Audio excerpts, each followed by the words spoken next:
Ayon sa Biblia, darating ang araw na bubuksan ang mga aklat, hindi para i-compare ka sa ibang tao, kundi para ipakita ang buong katotohanan tungkol sa iyo.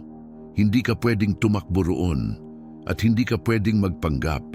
Kaya pag-usapan natin kung ano ang mangyayari sa final judgment. Ang final judgment ay isa sa pinakamabigat, pinakamisteryoso at pinakamalinaw na doktrinang itinuturo sa Biblia, ngunit ito rin ang pinakamadalas hindi pag-usapan sa mga pulpito dahil nangangailangan ito ng seryosong pag-unawa sa realidad ng Diyos, ng tao at ng eternidad. Hindi ito katang-isip, hindi ito simbolo lamang at hindi ito dramatikong elemento ng isang relihiyosong kwento. Ang final judgment ay rurok ng kasaysayan, ang sandaling kung saan ang lahat ng ginawa, inisip, itinago at pinaniwalaan ng bawat tao ay ganap na ilalantad, susuriin at hahatulan ayon sa pamantayang hindi nagbabago, ang katarungan ng Diyos. Kapag pinag-uusapan ng final judgment, inuuna muna ng Biblia ang pagkilala na may dalawang uri ng paghatol, ang particular judgment at ang final judgment. Ayon sa Hebreo 9:27, pagkatapos ng kamatayan ay mayroon ng agarang pagharap ang kaluluwa sa Diyos. Ito ang unang pagsusuri ng zustand o kalagayan ng kaluluwa batay sa relasyon nito sa Diyos habang nabubuhay. Ngunit ang final judgment na inilarawan sa pahayag 20 ay hindi personal na sandali lamang. Ito ay cosmic event kung saan lahat ng nilalang mula sa simula ng panahon hanggang sa huling hininga ng huling tao ay tatayo sa harap ng dakilang puting trono. Sinasabi sa pahayag 20:11-12 na nakita ni Juan ang isang trono na napakaputi na ang lupa at langit ay tumakas sa presensya nito. Ang simbolismong ito ay hindi lamang poetic. Ito ay nagpapakita na sa harap ng trono ng Diyos, wala ng espasyo para sa pagtatago, pagbaluktot o pagtakas. Kung ang kosmos mismo ay tumakas, ano pa kaya ang tao? Ang bawat kaluluwa ay dadalhin sa harap ng Diyos, hindi batay sa relihiyon, denominasyon, kultura o reputasyon, kundi bilang isang taong nilikha upang mabuhay sa liwanag ng katotohanan. Ang susunod na pangyayari ay ang pagbubukas ng mga aklat. Hindi lamang iisang aklat, kundi maramihang talaan ng lahat ng gawa, salita, intensyon at motibo ng bawat tao.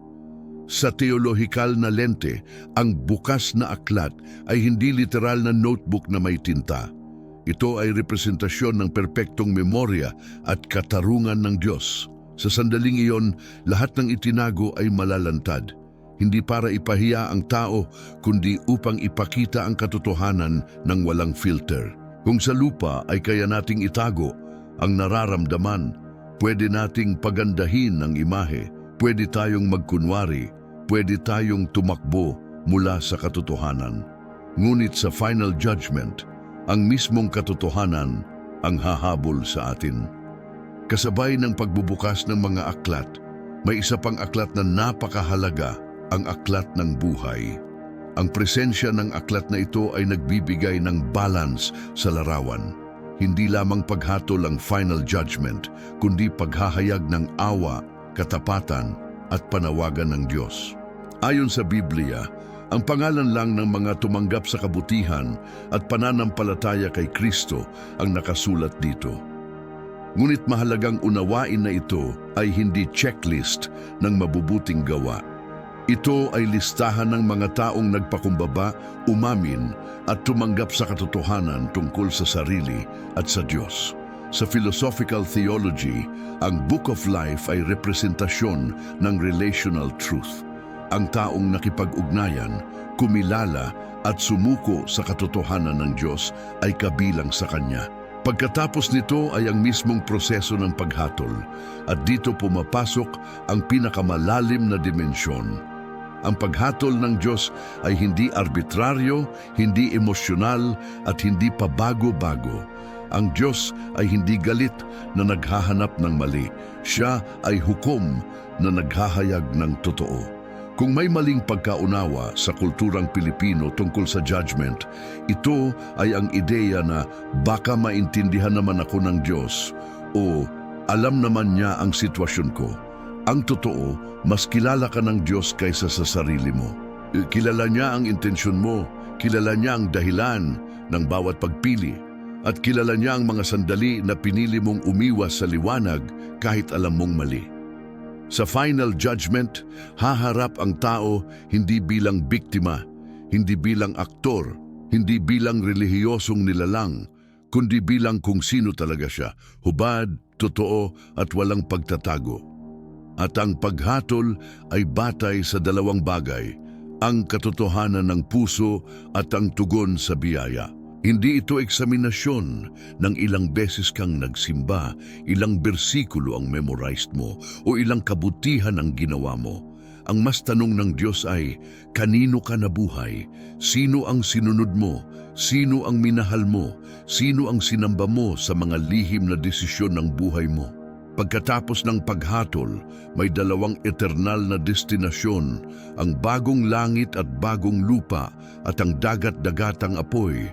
Ang pagkakaiba nila ay hindi lamang kondisyon, kundi realidad. Ang bagong langit ay estado ng pagkakatotoo at presensya ng Diyos. Hindi ito boring na pag-awit. Ito ay lugar kung saan ang lahat ng pagkatao mo, isip, emosyon, identity, ay napuno ng liwanag, katotohanan at kapayapaan. Ang impyerno naman ay hindi lamang lugar ng paghihirap. Ito ay kondisyon ng lubos na paghihiwalay, ang pagkawala ng pag-asa dahil ang Diyos, ang pinagmumulan ng lahat ng kabutihan, ay wala roon. Ang totoong paghihirap ng impyerno ay hindi apoy, kundi kawalan ng pag-asa at kawalan ng Diyos. Ngayon, bakit mahalaga na pag-usapan ito ng seryoso? Dahil sa araw ng final judgment, lahat ng dahilan ay mawawala. Wala nang ganito ako pinalaki, nagkamali lang ako, na-pressure lang ako, o hindi ko sinasadya. Ang paghatol ay hindi lugar ng debate, kundi lugar ng katotohanan. Ang mga tao ay hindi hinahatulan dahil hindi sila perpekto. Hinahatulan sila dahil tinanggihan nila ang katotohanan habang may panahon pa. Ang final judgment ay hindi pagsikad ng galit ng Diyos. Ito ay kulminasyon ng respeto ng Diyos sa kalayaan ng tao. Kung sa buong buhay mo ay ayaw mo ang presensya ng Diyos, bakit mo aasahan na pipilitin kanyang dalhin ka sa presensya niya sa eternity? Kung pinapanood mo ito ngayon, tandaan mo, hindi aksidente na narinig mo ito. May dahilan kung bakit naiisip mo ang about eternity, about truth, about judgment, about God. Hindi ito takot-takutan, ito ay paanyaya sa pag-iisip. Ang katotohanan ay hindi ka maaaring pumunta sa eternity ng walang direksyon. Ang final judgment ay dumarating. Hindi ito naiimpluwensyahan ng iyong edad, pera, relasyon, trabaho o reputasyon. Ito ay appointment na nakatakda na. Ang tanging tanong ay, handa ka ba? Kung nakarating ka sa parte ng mensaheng ito, may dalawang posibleng dahilan. Una, takot ka pero gusto mong malaman ang totoo. O pangalawa, alam mong may hindi tama sa kondisyon ng puso mo at gusto mong harapin ito. Anuman ang dahilan, ang mahalaga ay ito. Ngayon pa lang, pwede mong itama ang direksyon. Hindi sa pamamagitan ng performance, kundi sa pamamagitan ng pagsuko sa katotohanan. Kung handa kang harapin ang realidad ng final judgment at ang Diyos na haharap sa iyo, magkomento ka ng handa akong humarap. Dahil ang unang hakbang sa eternity ay hindi kaalaman, kundi katapatan. Kung seryoso kang maunawaan ang eternity, panoorin mo ang susunod na mensahe. Ito ang katotohanan ng final judgment at kailangan mo itong marinig habang may oras pa.